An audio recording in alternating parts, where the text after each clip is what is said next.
President Donald Trump has threatened the Washington Commanders football team, stating he will not facilitate a deal for the team's new stadium in Washington, D.C., if it does not revert to its former name.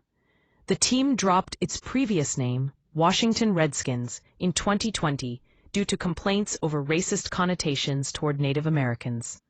Trump also called on the Cleveland Guardians baseball team to switch back to its old name, claiming that the change led to Matt Dolan's election losses. A Canadian man, Luciano Fradolin, has been charged with murdering his 9-year-old daughter, Melina Galanis Fradolin, after she was found dead in a wooded area of upstate New York. The father initially claimed that Melina had been abducted, prompting an Amber Alert to be issued. However, authorities later identified inconsistencies in Fradolin's statements and timeline, leading them to launch a multi-agency search for the 9-year-old. Melina's body was discovered on Sunday, July 20th, in a shallow pond near State Route 74 in Ticonderoga, New York. The cause of death is pending the results of an autopsy, which is scheduled for later Monday. About 5 million swimming pools have been recalled by their manufacturers after being linked to 9 child deaths since 2007. The pools, which are 48 inches or taller, have compression straps that serve as footholds for small children to climb into the water unattended. The Consumer Product Safety Commission, CPSC, has urged owners of affected pools to contact the manufacturer for a free repair kit, which includes a rope to replace the compression strap. ABC News visited a Ukrainian school where children are learning drone piloting skills that soldiers use on the battlefield. The students, aged between 10 and 16, are being trained to operate drones in preparation for potential military service. The program aims to equip young Ukrainians with valuable skills that can be used both in combat and civilian life. The training includes hands-on experience with drones, as well as theoretical lessons on navigation, communication, and safety protocols. The students' progress is closely monitored by instructors who are experienced drone operators themselves. The initiative has sparked debate about the ethics of teaching children military skills, but proponents argue that it prepares them for potential future roles in the armed forces. Actor Adam Sandler has revealed that his upcoming sequel, Happy Gilmore 2, will feature several celebrity cameos. The film is set to include appearances from Sandler's own family members. Production on the movie began in July 2025. The original Happy Gilmore was released in 1996 and starred Adam Sandler as a former hockey player turned golfer. The sequel is expected to follow similar themes, with Sandler reprising his role as Happy Gilmore. Actor Sterling K. Brown discussed the upcoming second season of Hulu's hit show Paradise, revealing what's next for Agent Xavier Collins. The interview was conducted on July 21, 2025. WNBA player Caitlin Clark spoke with Good Morning America about the importance of fan support during the 2025 season. Clark, an Indiana Fever player, expressed her gratitude for her fans' enthusiasm and dedication throughout the year. The conversation took place during WNBA All-Star Weekend in July 2025. WNBA players Paige Buchers, Nafisa Collier, and others shared their ideal one-on-one matchups with Good Morning America on July 21, 2025. The players discussed their dream opponents and the skills they would bring to the table in a hypothetical game. Singer Bia shared her picks for the GNA Summer Concert Series. The event took place on July 21, 2025. Bia's appearance was part of the larger lineup of performances and discussions. Rapper G-Eazy shared his 5 favorite foods, vacation spots, and more on Good Morning America. The segment was part of a larger live broadcast that included various news stories and updates from around the world. Joseph Lyle Menendez, one of the Beverly Hills brothers convicted of murdering their parents in 1989, used a prison phone to call actor Cooper Koch, who portrayed his brother in the Netflix series Monsters, The Lyle and Eric Menendez Story, to congratulate him on his first-ever Emmy nomination. The brothers are seeking a new trial, alleging that evidence of their father's child sex abuse was suppressed from their second trial. They will appear before the California Parole Board on August 21st and 22nd. G-Eazy Robotics has unveiled a smart, self-learning humanoid robot designed to handle warehouse tasks with speed, strength, and precision. The G-Eazy O1, also known as KR1, can move, lift, and think like a human, only faster and more reliably. It combines physical strength with delicate motor skills, making it suitable for various industries beyond logistics. KR1 processes data locally, allowing it to function even in environments with weak or unstable internet connections. The robot's subscription-based model costs around $4,000 per month, making it an attractive solution for small to mid-size warehouses. Model Emily Ratajkowski, 34, posed by the pool in a plunging black swimsuit from her own line while vacationing near the Adriatic Sea. The photos were shared on Instagram with the caption Adriatic Sea. Fans flooded the comment section with fire and heart emojis, praising Ratajkowski's summer body. This isn't the first time Ratajkowski has showcased her swimwear line, Inamorata, which she launched in 2017 after turning her back on Hollywood. Portland Trail Blazers rookie Yang Hansen, 20, has opened up about his journey to the NBA, revealing that his father's advice helped him stay committed to basketball. Hansen, a 7'1" center from China, was drafted by the Memphis Grizzlies in June and traded to the Trail Blazers. He credits his father, Yang Lin, a former pro basketball player, with encouraging him to pursue his passion for the sport. "I wasn't that good at school, and I was a little bit of a fat boy," Hansen said. "My father told me to try some sports, figure out what you want to do, and lose some weight." Hansen's father also shared words of wisdom from NBA legend Yao Ming, who advised him to enjoy his time in the States and not get too caught up in pressure. With high expectations as one of the first Chinese players in the NBA, Hansen is eager to make a positive impact on and off the court. Italian rescuers used controlled explosives to widen passages and free a 62-year-old explorer who was found 130 feet underground with a head injury in the Abisso Paperino cave system. The cave, located near Ormia in Cuneo province, extends nearly 600 feet underground and is home to a fossil gallery. The explorer became trapped by falling rocks while exploring the cave with others on Sunday. Rescuers successfully extracted the injured man from the cave after using explosive charges at 3 key junctures. The Department of Justice has confirmed that it received a criminal referral from Director of National Intelligence Tulsi Gabbard regarding her claims that Obama-era officials manufactured and politicized intelligence to create the narrative that Russia was attempting to influence the 2016 presidential election. Gabbard released unclassified documents on Friday showing overwhelming evidence that then-President Barack Obama and his national security team laid the groundwork for what would be the years-long Trump-Russia collusion probe after Trump's election win against former Secretary of State Hillary Clinton in 2016. Gisele Fetterman, the wife of Pennsylvania Democratic Senator John Fetterman, denied supporting her husband's potential presidential run in a recent interview.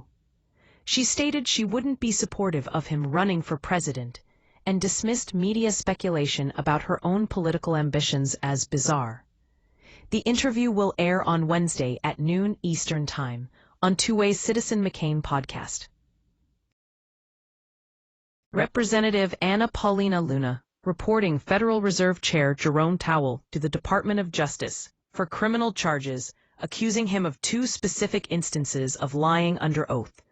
The referral comes as conservative Trump allies continue to demand that Powell be fired before his term expires in mid-2026. Powell is accused of perjury on 2 occasions. First, when he testified under oath about the renovation of the Federal Reserve's Eccles building, and second, when he characterized changes to the project as minor. Documents reviewed by congressional investigators indicate that the scope and cost overruns of this project were neither minor in nature nor in substance. Alex Kaus, an 18-year-old New Jersey native, was working as a lifeguard on Asbury Park's 3rd Avenue beach when she was impaled by a metal stake from a beach umbrella. The incident occurred last month, when a gust of wind blew her off a lifeguard stand, causing the umbrella to fall and pierce her left shoulder. Kaus has since been medically cleared and is back at work, checking for beach badges, as she prepares to head back to school. She hopes to return to guarding in 2 weeks, once she receives medical clearance. The Democratic Party has hit a historic low in approval ratings, with just 28% of Americans viewing the party favorably, according to a CNN poll conducted July 10 through 13 and released last week. This is the lowest mark for Democrats in the entire history of CNN polling, going back over 30 years. The trend is reflected in other polls, including a Quinnipiac University national poll that found just 19% of voters questioned give Democrats in Congress a thumbs up on how they're handling their duties, with 72% disapproving. This is an all-time low since Quinnipiac University first began asking congressional approval questions in their surveys 16 years ago. Zohran Mamdani, the 33-year-old Democrat nominee for mayor of New York City, corrected White House press secretary Karoline Leavitt on his name pronunciation during a viral TikTok video. The incident occurred after Leavitt referred to him as Zamdani in a press briefing. Mamdani's campaign has been gaining momentum, with the candidate meeting with top Democrats and celebrities. Despite criticism from President Donald Trump, Mamdani remains a strong contender for the mayoral seat. Several Columbia University professors, faculty members, and staff signed a letter urging the university's acting president and board of trustees to implement reforms to combat antisemitism on campus. The letter outlines several action items, including accountability for professors promoting anti-Semitic narratives, reinstating faculty members who received reprimands for supporting Israel, and eliminating curriculum that promotes antisemitism. The White House is optimistic about a deal with the university, which could include updated policies surrounding face masks worn by protesters, reviewing the Middle Eastern Studies curriculum, and ensuring equal treatment of students in an environment that instills American values. A Bangladesh Air Force training aircraft crashed into a college and school campus in Dhaka on Monday, after experiencing a technical problem shortly after takeoff, killing at least 19 people and injuring 164. The pilot was among those killed in the incident, which is currently under investigation. The crash comes just over a month after an Air India plane crashed in neighboring India's Ahmedabad city, marking the world's worst aviation disaster in a decade. A diplomatic dispute between Israel and the U.S. over visa applications for Christian organizations has been resolved, thanks to the intervention of U.S. Ambassador Mike Huckabee. The issue began when a low-level clerk in Israel's Interior Ministry started conducting its own investigations into each Christian organization, causing delays and denials of visas. Huckabee publicized his concerns and threatened to review options for reciprocal treatment of Israeli citizens seeking visas to the U.S. Following his intervention, the Israeli government reaffirmed its commitment to reviewing visa applications with efficiency and assigned advisors to ensure a personal response to such requests. Democratic strategist James Carville has warned that the Democratic Party is steamrolling toward a civilized civil war due to its internal divisions and lack of unity. In an essay published in the New York Times, Carville pointed to the recent primary win by Zohran Mamdani, a socialist candidate who ran on a platform of government-run grocery stores and taxing the top 1% of New Yorkers. Carville expressed concern that Mamdani's policies may be unexecutable, and highlighted the party's divisions along generational and ideological lines. He called for Democrats to demand a repeal of President Donald Trump's cuts to Medicaid, end the endless wars, and help students who are losing loan protections. Carville's warning comes as the Democratic Party prepares for the midterms. A Senate Republican, Senator Tim Sheehy, has introduced a bill that would cut federal funding to cities that defy President Donald Trump's immigration agenda.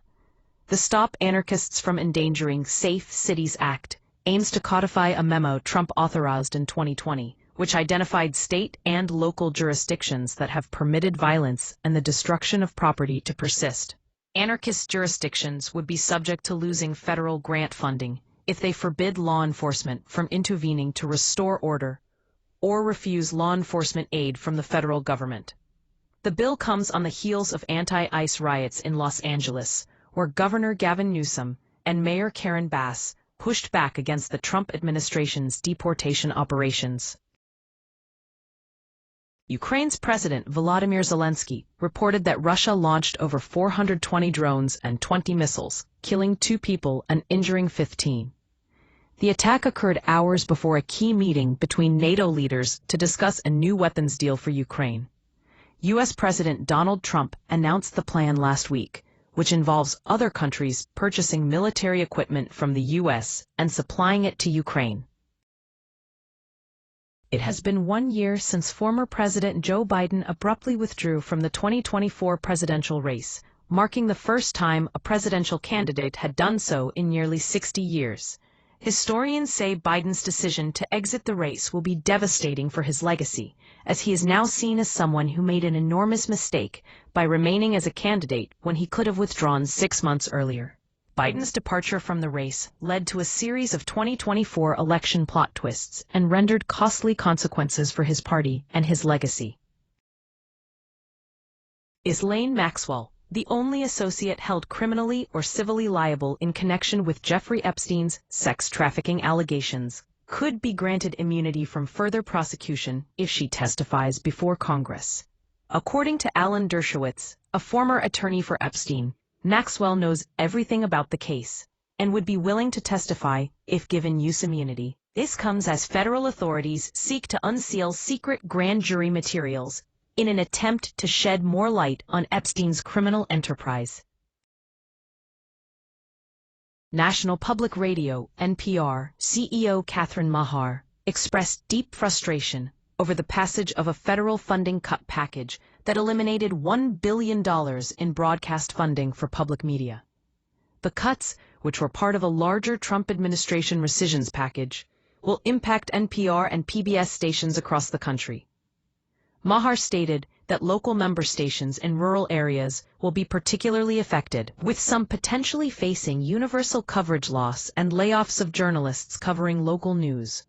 Despite these challenges, Mahar vowed that NPR would continue to operate, committing to reduce its operating budget by $8 million. The cuts have been met with criticism from both parties, with lawmakers acknowledging the importance of public media in their districts, but voting against funding it nonetheless. Tennessee Titans quarterback Will Levis will miss the entire 2025 season after deciding to undergo shoulder surgery, the team announced on Monday. Levis suffered an injury to his right shoulder early last year and re-aggravated it during the 2024 season. He has been unable to move past the discomfort he's been dealing with. The Titans selected Levis in the second round of the 2023 NFL Draft, as Malik Willis failed to live up to expectations, and quarterback Ryan Tannehill was on his way out. He played in 21 games between the 2023 and 2024 seasons, accumulating 3,899 passing yards and 21 touchdown passes, but the Titans were 5-16 in his starts. The team obtained the number 1 pick in the 2025 draft and selected quarterback Cam Ward, who now appears to be the frontrunner to get the nod for Week 1. Chris Martin, the frontman of Coldplay, has issued a warning to concertgoers during their recent performance in Madison, Wisconsin. The band was still reeling from the viral Kiss Cam controversy involving Astronomer CEO Andy Byron and his company's HR chief, Kristen Cabot.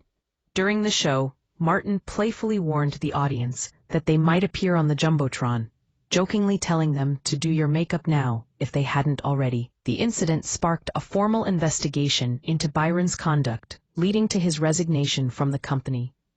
The band has been performing as part of their Music of the Spheres World Tour.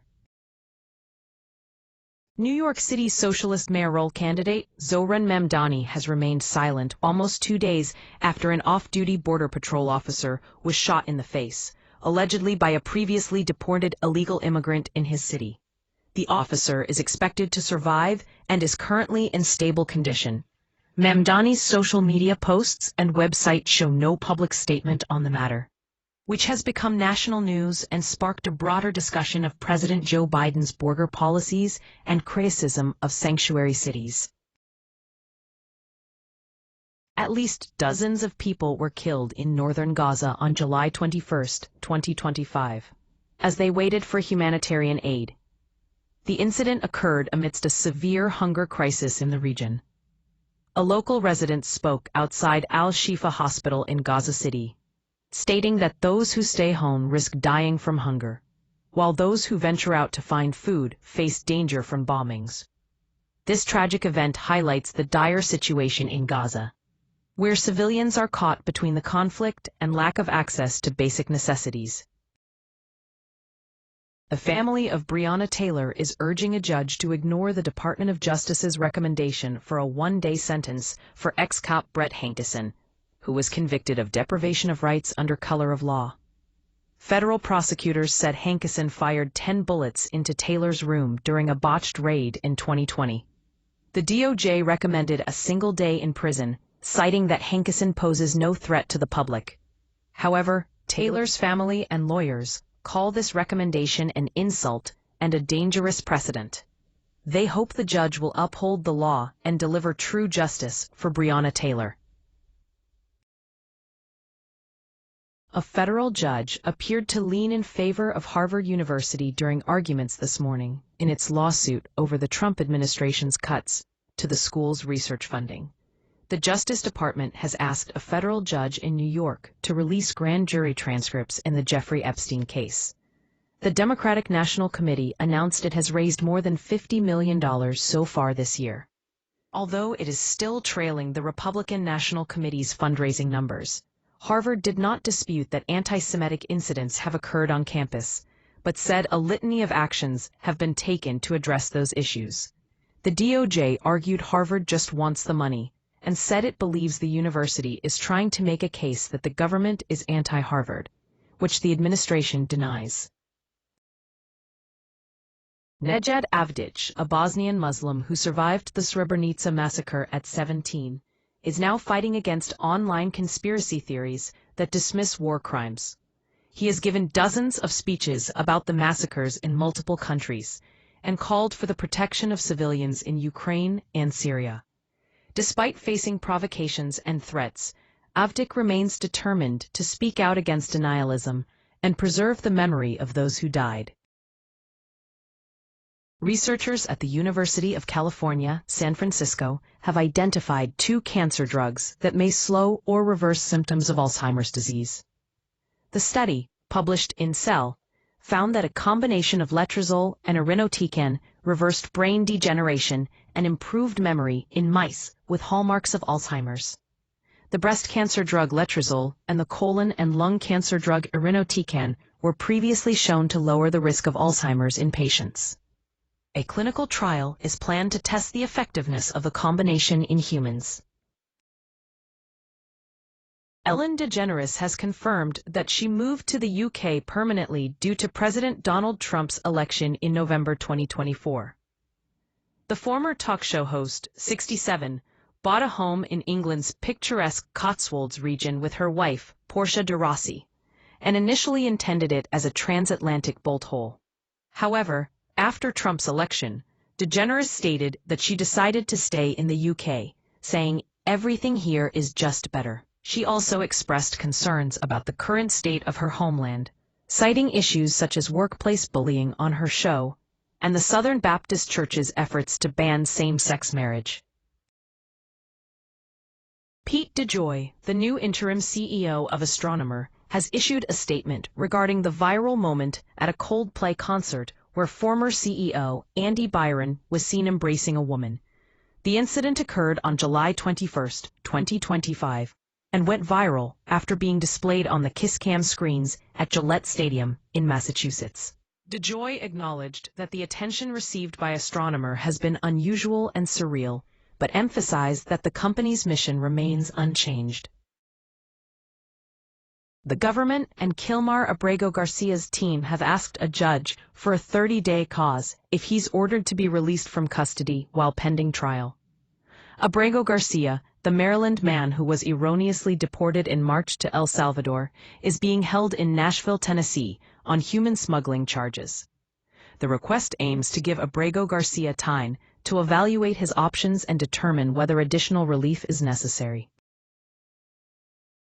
Los Angeles police are searching for a suspect who shot the driver of a vehicle that plowed into a crowd outside an East Hollywood club early Saturday morning, injuring at least 37 people. The driver, Fernando Ramirez, 29, was charged with assault with a deadly weapon and had been kicked out of the club before getting back in his car and driving into the crowd. A bystander shot Ramirez in the lower back during the incident, and he is currently hospitalized in stable condition. Ramirez has an extensive criminal history and was on parole at the time of the crash. Rising insurance costs signal the deep impacts of climate change in West Florida, where communities like Fort Myers Beach grapple with recurring damage and costly recoveries.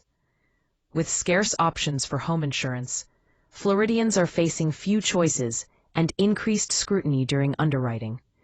By 2055, home insurance premiums could rise by 213% in the Tampa metro area due to hurricane risk. Microsoft has issued an alert about active attacks on server software used by government agencies and businesses to share documents within organizations. The hack, known as a zero-day attack, targeted a previously unknown vulnerability in SharePoint servers used within organizations. Microsoft recommended security updates that customers should apply immediately to prevent the attackers from exploiting the vulnerability. Tens of thousands of servers were at risk, and the FBI is aware of the attacks and working closely with its federal and private sector partners. The Senate successors of J.D. Vance and Marco Rubio are facing smoother than expected paths to their primaries. John Husted in Ohio and Ashley Moody in Florida have secured early endorsements, strong fundraising quarters, and ties to the Trump administration. Meanwhile, artificial intelligence is fueling job cuts and anxiety in the tech world, with a recent study finding that AI tools can make software engineers 19% slower. A new genetic test may also predict a child's risk of obesity in adulthood before they turn 5.